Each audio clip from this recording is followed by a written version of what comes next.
Welcome back to Champion News Talk Radio. We are brought to you by championnews.net, and we're your choice for the conservative voice. This is Carol Parisi, our founder, Jack Roser, and myself have Mr. Bill Zettler, and we're talking about Illinois pensions and taxpayers. Hang on. I mean, things are not getting better, are they, Bill?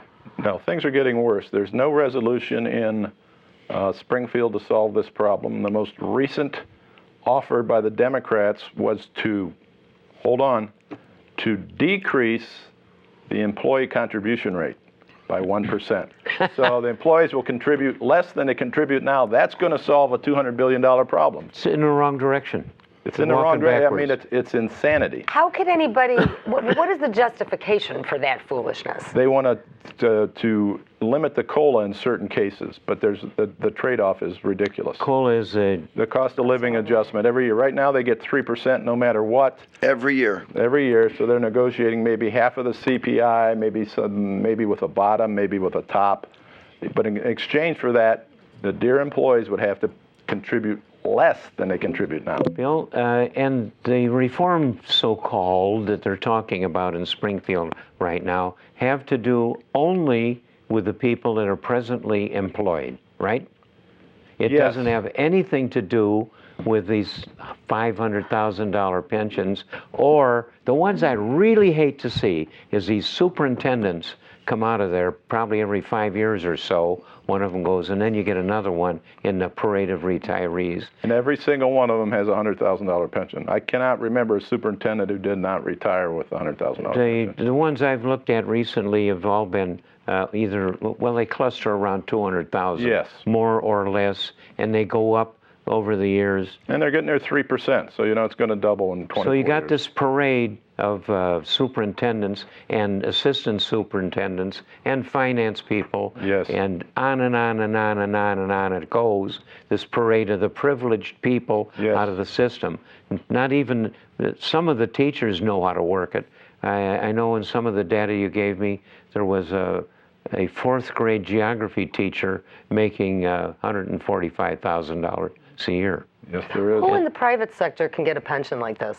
Nobody. I don't know any. Do you know anybody with a pension over $100,000 It's only a year? 170 days a year, and in Chicago it's been 5 hours a day.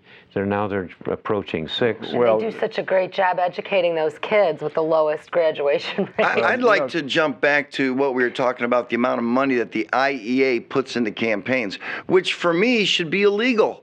Why should you be able to elect who your boss is going to be?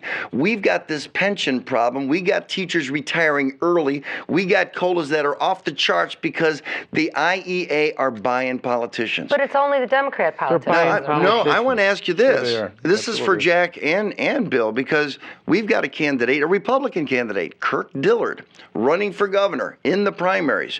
The last time he ran the race, he received $250,000 from the IEA. In one lump. In one lump. And this time he's received $500,000.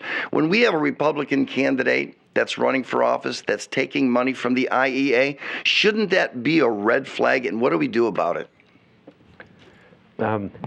He didn't get that $500,000 just this term, and that's the total. total. That's the total he's received. Oh, that's total. So Yeah. another $250,000 this election cycle. You know, the last 10 years or so. Any of the He's other gotten a lot of money. candidates? Any of the other candidates getting money from the IEA? Oh, I'm sure that Lots of Quinn, them do. you kidding me? Quinn? Republican candidates get money from the You IEA. can't expect anybody. Brady gets some, not much, but Brady gets some. Tom Cross has received more than Kirk Tom Dillard. Of Cross course, he's got not quite running. a lot. Okay, so what is their political motivation to go ahead and donate to these campaigns? Because they want everybody on their side. They don't care. They would give Attila the Hun $250,000 if he would vote to increase their salaries. This has gone on a national basis. The NEA has set this thing up long ago. Like I say, I've been chasing this thing for 40 years when I realized what a scam. That's why the book got called a scam on the pensions. The whole thing is a scam. Everything they touch, they pay way too much. I can build, I'm a businessman. I've started 4 businesses. I've hired a lot of people. And I've built a lot of buildings and repaired a lot. So I know what costs are. And I can build a better building than any school building needs to be for about $120 a square foot. Typically, the school buildings, which are huge and should be bringing down smaller per square foot costs, they typically pay from $180 a square foot to $500. In Barrington, where I'm at, they bought a crummy old building and remodeled it for a cost of some $11 million.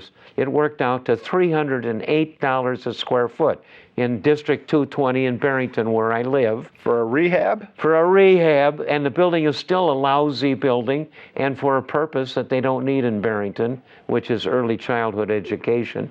You got a bunch of rich people that are teaching kids at the kitchen table more than they're getting in the stinking schools. What really frosts me about the IEA is they are so greedy. Not only do they buy our politicians at the governor level, but they are so greedy that they've gone into every one of our neighborhoods and every one of our school boards to make sure that the community has no vote in the school board. They run the school boards. You know what? We are going to talk more to Mr. Bill Zettler about pensions when we come back after the break. Don't go with us. Don't go away. Stay with us. And don't forget, Illinois Pension Scam Book. You can get it on Amazon.